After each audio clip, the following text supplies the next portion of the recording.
Imagine pulling off a scam so audacious that even after you're caught, people are more impressed than angry. Well, history is full of con artists who didn't just break the law, they broke reality. These grifters had the audacity to sell bridges they didn't own, impersonate royalty, and convince entire cities they were miracle workers. Buckle up, because we're about to expose some of the most outrageous historical con artists to ever pull a fast one. Let's kick this off with one of the greatest scammers in history, Victor Lustig, aka the man who sold the Eiffel Tower. Twice. Yeah, you heard that right. In 1925, Paris was strapped for cash, and Lustig saw a golden opportunity. He pretended to be a government official and convinced scrap metal dealers that the Eiffel Tower was going to be dismantled. Who wants to buy a world-famous monument? Well, apparently, someone did. Lustig managed to sell the Eiffel Tower not once, but twice before skipping town with the money. The best part? He was never even prosecuted for the Eiffel Tower scam. Dude just casually scammed and moved on to the next heist. That's some next-level hustle. And speaking of royalty, meet Princess Caraboo, the exotic royal from a far-off island who charmed the British aristocracy in the early 1800s. Except, plot twist, she wasn't a princess at all.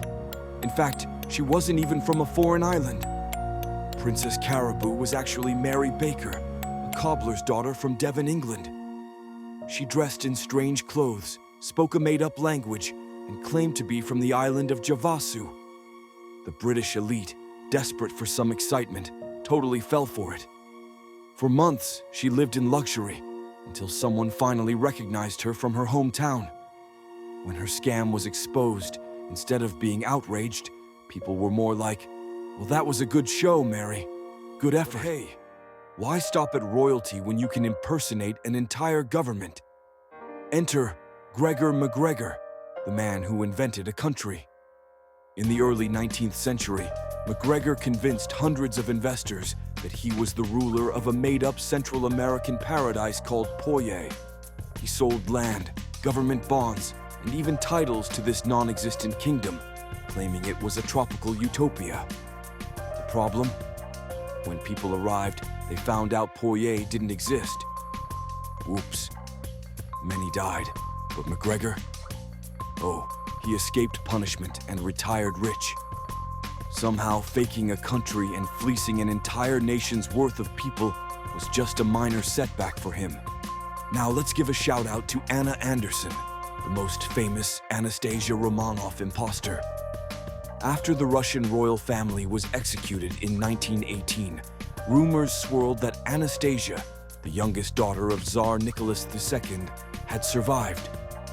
Enter Anna Anderson, who showed up in 1920s Germany, claiming to be the long-lost princess.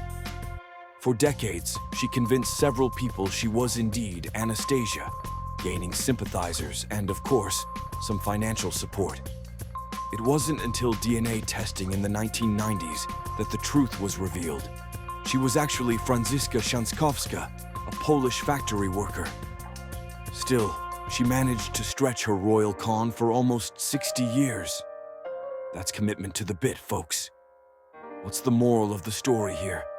Whether it's selling national landmarks, faking royalty, or inventing entire countries, history's con artists knew how to dream big. They didn't just scam people. They built entire fantasy worlds and invited everyone in. But hey, if you're gonna lie, lie spectacularly, right?